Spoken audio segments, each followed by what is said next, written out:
on va d'abord remplir les cuves. Hop.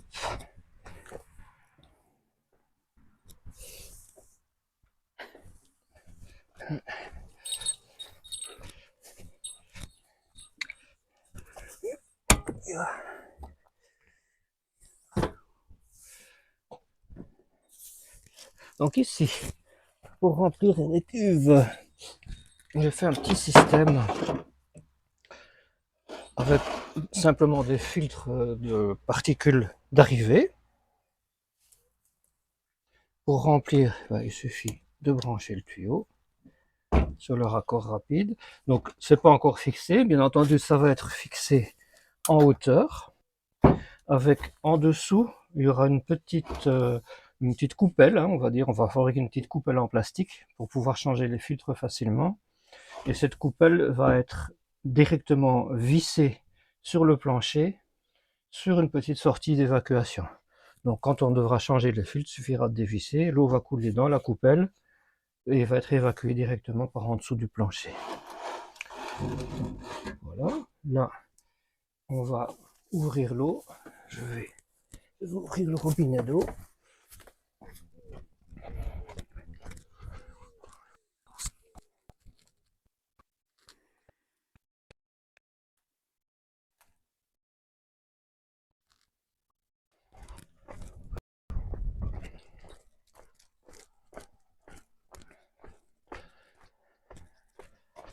Voilà, c'est sous pression.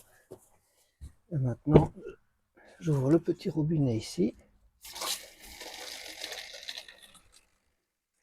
Donc l'eau arrive, passe par les filtres et remonte par ce tuyau-ci dans les cuves qui se trouvent sur le plancher. Donc il y a 500 litres de cuves, on va aller les voir.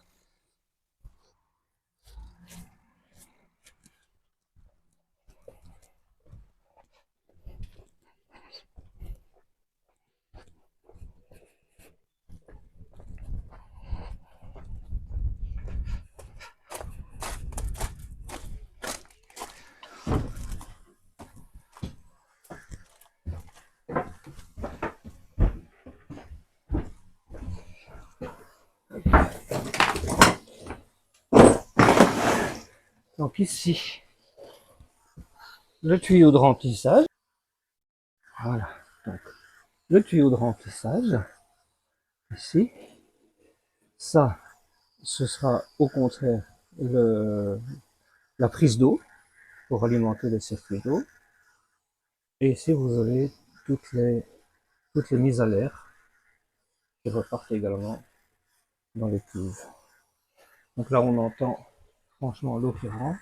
On va voir ce que ça donne ici. Alors, là, on voit l'eau qui coule.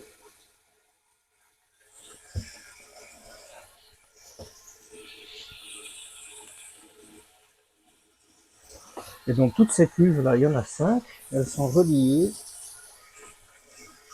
par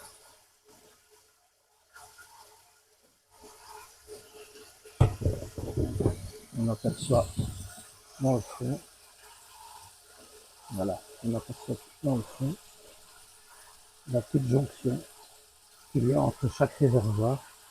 C'est une jonction en laiton, donc qui est resserrée, en fait, qui prend en sandwich 2 réservoirs avec un gros joint entre les deux.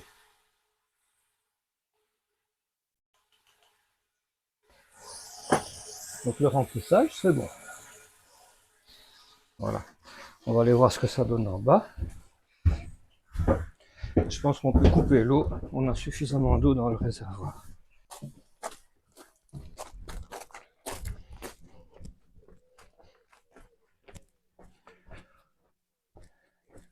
Je vais couper l'eau. Oui, tu peux déjà couper là-bas, ouais. Ouais.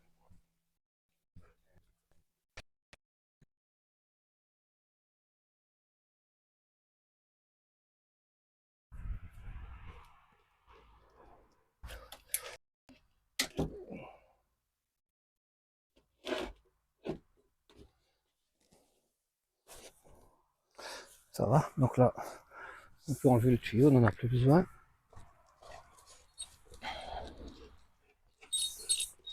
Hop. Le chien aime bien l'eau. Voilà, donc là on a un réservoir rempli d'eau. Pas tout à fait, mais enfin il y en a assez. Pour alimenter tout le système en eau, on a donc ce que j'ai montré tout à l'heure, la prise d'eau dans le réservoir qui arrive ici, directement dans le groupe surpresseur. Le groupe surpresseur que je viens de brancher à l'électricité, et on va le mettre en route.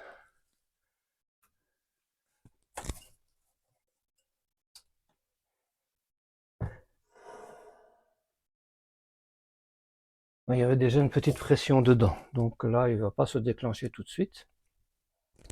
Il y a déjà une pression, donc si on regarde le manomètre,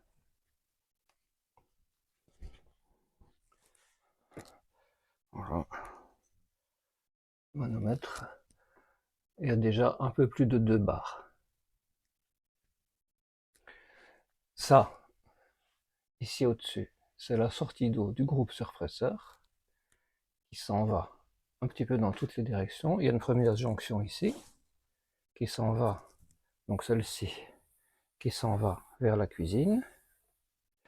Celle-ci qui s'en va, qui est branchée au chauffe-eau.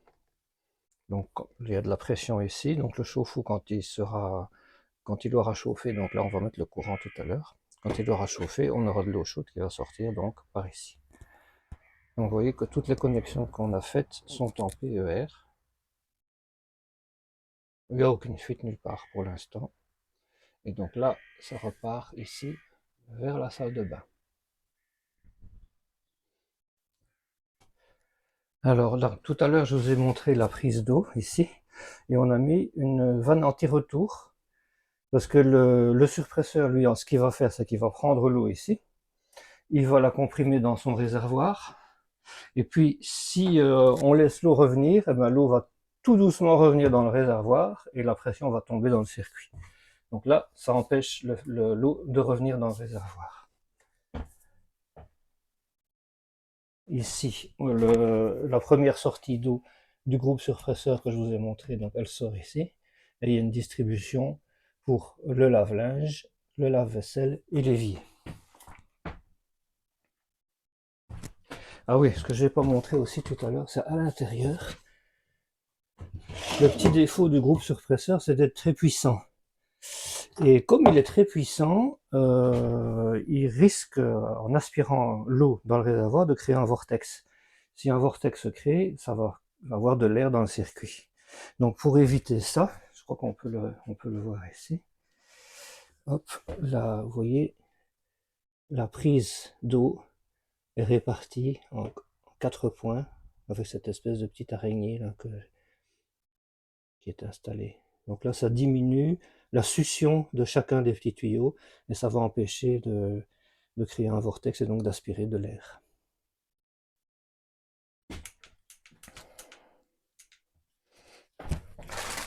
Donc pour l'instant, dans la cuisine, il n'y a rien de raccordé, bien entendu, donc je ne vais rien ouvrir. Ce qui est raccordé, c'est dans la salle de bain.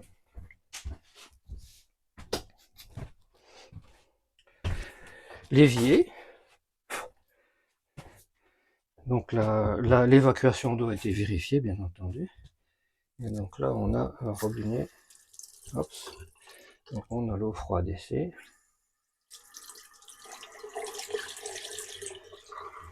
En espérant qu'il n'y ait pas trop d'air qui arrive.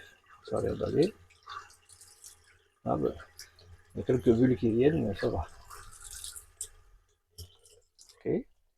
Ici l'eau chaude, bien sûr. Oh, quelques bulles, c'est rien de grave. L'eau chaude qui est toujours froide pour l'instant. Donc ça fonctionne. Ce qui doit aussi fonctionner, c'est la douche. La douche. Si on ouvre ici, donc c'est un mitigeur thermostatique. Donc on règle la température ici. Et on ouvre l'eau ici.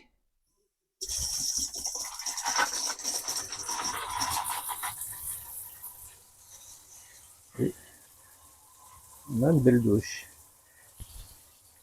Il y a des réglages. Sur le pommeau de douche ici, il y a des réglages à faire. Suivant le jet qu'on veut avoir.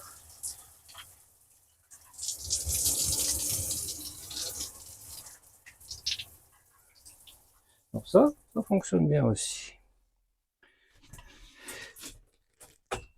Et alors ce qu'on a en dernier, c'est le WC. Hop. Et voilà, donc qui est raccordé. Donc le WC est raccordé ici à l'arrivée d'eau qui est là, qui est ouverte. L'évacuation est là et l'alimentation électrique là. Donc normalement tout devrait fonctionner. Hop hop hop. Si on pousse sur le petit bouton là, il faut aussi mettre le courant. Alors il y a un fusible pour le 220. Le WC, c'est celui-ci. Hop.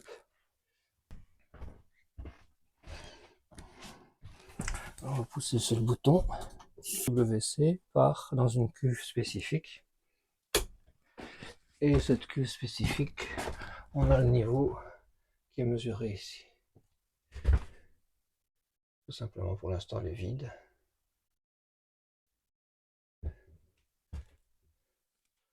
Donc voilà pour le circuit d'eau actuellement tout ce qu'on peut faire. Pour la cuisine, ce sera plus tard. Donc pour l'instant, au niveau consommation électrique,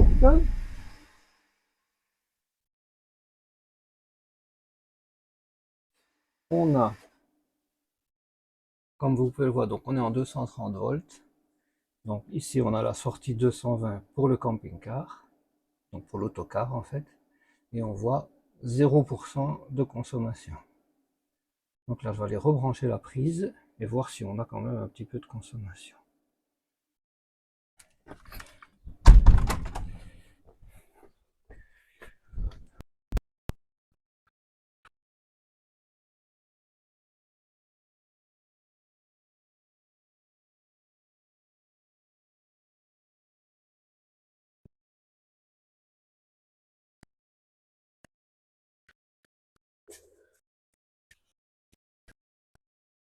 Voilà, donc je crois que la prise a été branchée puisque... Alors ça consomme combien? Ah bah oui, donc 14%. Donc 14%. Et on est donc à 700 volts ampères.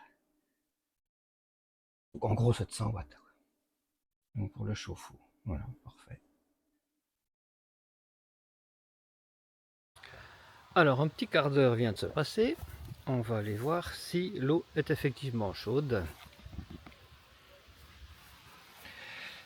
Au niveau du chauffe-eau, rien à signaler, il n'y a pas de fuite.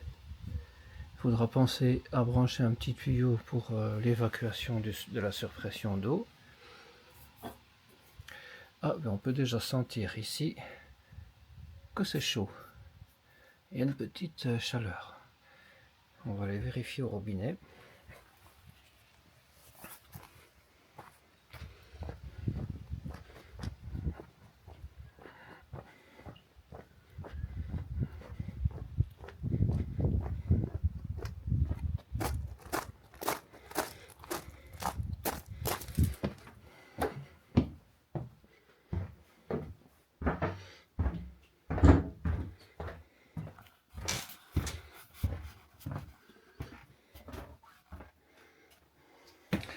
Ah bah tiens, on va regarder si ce mitigeur thermostatique fonctionne bien. Donc on a mis 38 degrés.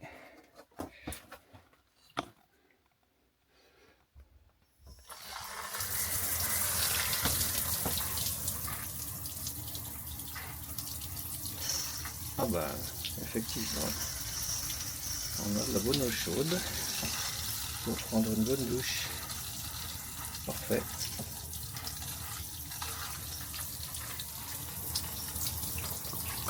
Eau chaude, ok.